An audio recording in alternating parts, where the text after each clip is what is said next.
उत्तर प्रदेश के वजीर आला योगी आदित्यनाथ ने मगरबी उत्तर प्रदेश में इंतखाबी रैली को खिताब करते हुए कांग्रेस समेत एसपी और बीएसपी पर जमकर निशाना साधा। साथ ही उन्होंने वजीर आजम मोदी की जमकर तारीफ की और उन्हें युग पुरुष करार दिया और कांग्रेस पर दहशतगर्दी को बढ़ावा देने का इल्जाम लगाया।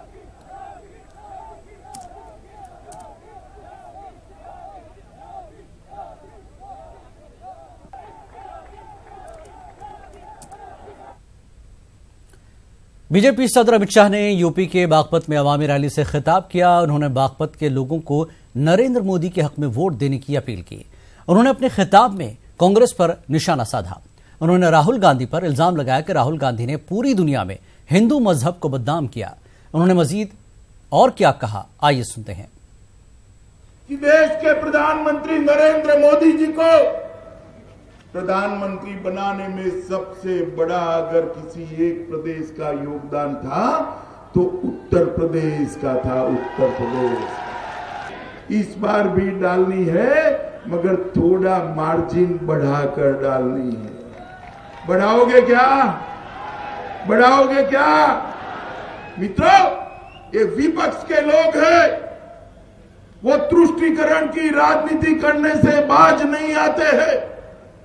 अभी अभी पंचकुला की एक कोर्ट ने फैसला दिया कि 2007 में समझौता एक्सप्रेस पर ब्लास्ट हुआ।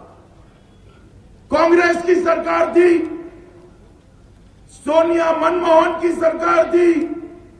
उसने क्या करा कि समझौता एक्सप्रेस हिंदू टेरर का नमूना है। हिंदू टेरर का नमूना। मैं कांग्रेस के अध्यक्ष राहुल गांधी को पूछना चाहता हूं, आपने पूरी दुनिया में विश्व बंधुत्व का भाव बढ़ाने वाले हिंदू समुदाय को बदनाम कर दिया, आतंकवाद के साथ जोड़ा।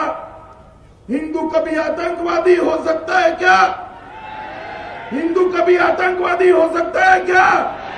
अरे राहुल बाबा, आपको मालूम नहीं है, हम तो चिटियों को भी आटा खिलाने वाले लोग हैं। पूरी दुनिया में गौरवशाली हिंदू समुदाय को आपने बदनाम करने का काम किया है। अपनी वोट बैंक की पॉलिटिक्स के लिए बदनाम करने का